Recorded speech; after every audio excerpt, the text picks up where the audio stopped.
Bonjour à tous, alors on va faire un exercice très simple, donc cette vidéo qui fait suite au cours sur la nature. Eh bien je vous propose 3 phrases avec pas mal de mots, et en fait je vous propose de mettre la nature des mots au-dessus de chaque mot en fait. Vous voyez, vous écrivez la nature, de laine, de préfère, de queue, de son, etc.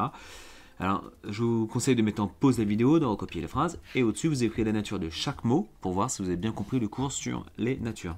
D'accord? Donc mettez en pause, dès que vous avez fini, vous relancez et je vous fais la correction.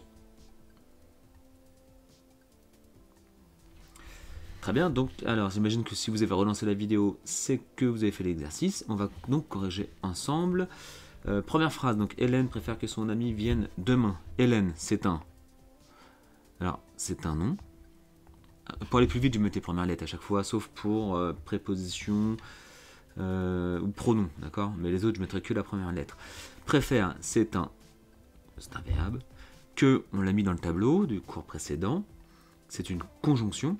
Alors de subordination, hein, on devait être plus précis, mais c'est une conjonction.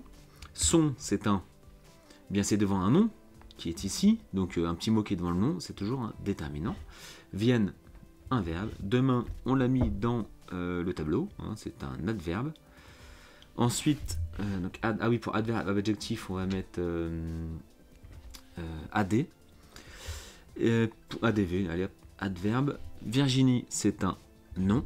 Parle, c'est un verbe. 2, on l'a mis dans le tableau, ça fait partie de la phrase mémotechnique des prépositions à, dans, par, pour, censure, avec, de, sans, si, sous. Donc c'est une préposition. Son, c'est pareil, c'est devant un nom. Donc devant un nom, on a dit qu'on avait un déterminant. Avec, on l'a dit aussi, c'est dans la fameuse liste des prépositions à, dans, par, pour, censure, avec, de, sans, si, sous. Et nostalgie. Nostalgie, on peut bien mettre devant un déterminant, on pourrait dire la nostalgie, une nostalgie, ma nostalgie, bref, on peut mettre un déterminant, donc c'est un nom. C'est comme ça qu'on reconnaît un nom. D'ailleurs, ne confondez pas avec les adverbes, puisque certains élèves, ça arrive que certains élèves me disent que par exemple demain c'est un nom. Mais non, on peut pas dire le demain par exemple. Mon demain, ça n'a aucun sens.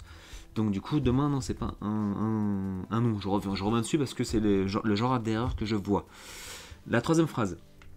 Bon, tout le monde le sait, c'est un pronom. Les, alors il y a un petit piège, il y a certaines personnes qui ont dû m'écrire que c'était, alors attention, c'est faux ce que je vais écrire, certaines personnes qui ont dû m'écrire que c'était un déterminant. Oui, parce qu'on peut écrire par exemple les tables. Oui, mais non. Là derrière, qu'est-ce qu'on a? Derrière, on a un verbe. Ah, je me suis trompé de stylo. Derrière, on a un verbe, donc du coup, ça marche pas. Un déterminant, c'est devant un nom. Pas de nom, et pas de déterminant tout simplement. Donc non, en fait c'est un pronom. Un pronom, on l'avait dit au cours précédent, ça permet de remplacer un nom. Et bien là, ça remplace bien un nom.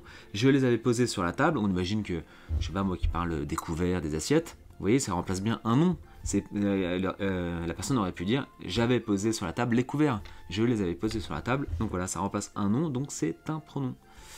Poser, c'est un verbe. Sur, c'est une préposition. À, dans, par, pensant, sur. C'est une préposition. Là, c'est un déterminant. Et enfin, table, c'est un nom. Voilà. Si vous avez fait un sans faute, c'est cool, c'est très bien. Vous pouvez donc passer à la deuxième vidéo, la suivante, qui est celle sur les fonctions. Une fois que vous maîtrisez parfaitement les natures, vous allez voir que les fonctions, finalement, eh bien, c'est pas plus compliqué que ça, en fait. Voilà, donc je vous conseille de vous abonner sur la chaîne si vous souhaitez vous perfectionner en français, que vous soyez au collège, au lycée, et je vous dis à bientôt.